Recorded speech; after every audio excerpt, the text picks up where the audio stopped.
First person coming up to talk to you about why stories matter, Sarah Mackey.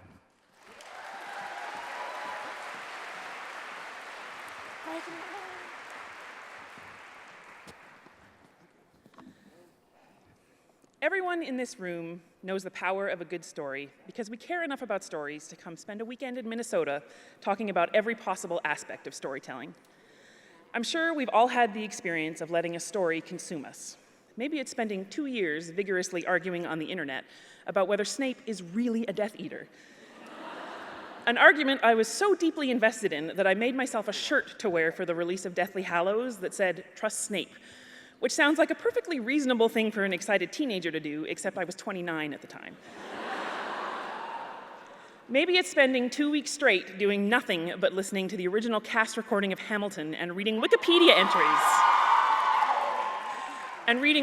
entries about the Founding Fathers in your spare time, despite the fact that you are Canadian. What we maybe aren't as quick to agree on, though, is the importance of telling our own stories. We downplay ourselves, suggest that nobody would want to hear what we have to say, that our stories aren't interesting, that we aren't interesting. It's a funny thing about creative types. Those with the most to say and the gifts to say it beautifully seem to be the ones most caught up in the belief that the stories that they have to tell are inherently uninteresting. I am here today to say it's not true. You are interesting. Your words have value. Your story matters.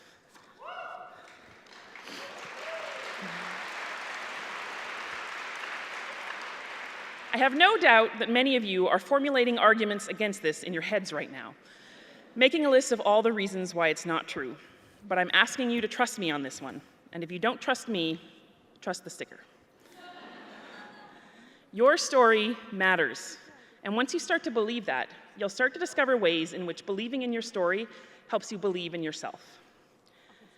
I started participating in National Novel Writing Month in 2002, in the last year of my undergraduate degree. I was an English major, which meant I was writing all the time, but I wasn't telling my stories. I was telling the stories my professors told me to tell, and while I was reasonably good at it, especially when it was the night before the paper was due, there wasn't exactly a lot of passion involved. Nobody writes epic poems about term papers. When I dove into NaNoWriMo on a whim and a dare from a friend, I didn't really know what I was getting into. For those of you who also don't know what I was getting into, the concept is you write the first draft of a novel in a month. 50,000 words, 30 days. And what I quickly discovered was that when I gave myself permission to spend a month making a giant mess with my imagination, I was spending a month making myself a priority. My wants, my joys, my stories. I unlocked a little corner of my brain that had been lying fallow since I was 12 years old, the part of it that told stories because it was fun. I wrote a novel that November. It wasn't a very good novel. At one point, my main character wrote a paper on Gilgamesh because I needed a word count boost and also had to write a paper.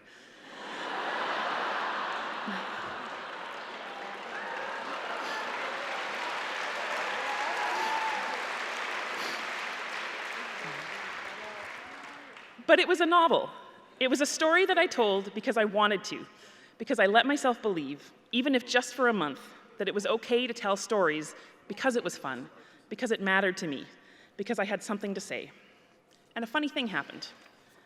Writing a novel in a month, even a crappy first draft of a novel, changed me. When I gave myself permission to try something that seemed completely ludicrous, when I told myself I could do something impossible, when I sat down and said that I was going to make creativity a priority, when I set my imagination free from the mundane tasks of everyday adulthood, that attitude didn't go away when I got to the end of the story. The thing about telling your story is that it helps you believe you have a story to tell. When you put your butt in the chair and your fingers on the keys and just let yourself go, you find things you never knew were lurking in the recesses of your creative mind. And then, all of a sudden, you start wondering what else you could accomplish if you gave yourself a slightly bananas deadline and the freedom to try something new. I think people who start doing improv have a similar experience. You stop saying no, but, and start saying yes, and, to the big questions in life. Believing in my story meant grasping the idea that I was the protagonist of my own life, and if I didn't write the story I wanted to live, nobody else was going to do it for me.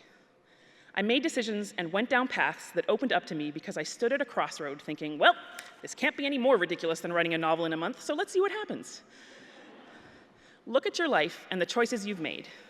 What's standing in the way of your story going the way you want it to?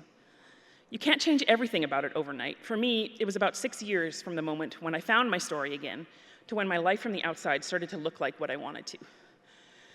But the attitude shift, the understanding that you have a say in the way your story unfolds, that can happen here, today, now. You can walk out of this room promising to believe that your story matters. You don't have to write a novel in a month to experience this for yourself, although obviously I think you should. And it's the best possible way to pass the time in November, and if you find me later, I have stickers to entice you with.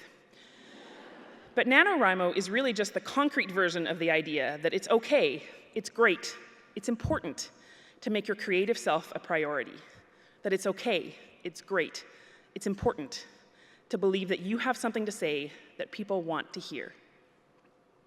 And once you've done one impossible thing, who's to say that there aren't other impossible things that you could do? I wouldn't generally suggest taking life advice from the Queen of Hearts in Alice in Wonderland, but there's one place where she's absolutely bang on. There's no use trying, Alice said. One can't believe impossible things. I dare say you haven't had much practice, said the Queen. When I was younger, I always did it for half an hour a day. Why, sometimes I believed as many as 6 impossible things before breakfast. It is way too easy to let life bog you down in minutiae. Your stories get buried in the day-to-day drudgery of school, work, obligations. Grab a shovel and start digging them out. Don't let them disappear forever. Whether you join in the gleeful chaos of NaNoWriMo, or do that open mic night at the comedy club you've always contemplated, or write the school play next year, there are always ways to tell your stories. Because when you start believing in your stories, you start believing in yourself. And to paraphrase the great Mal Reynolds, once we've done the impossible, it makes us mighty. Practice believing impossible things. Your story matters. Let it make you mighty.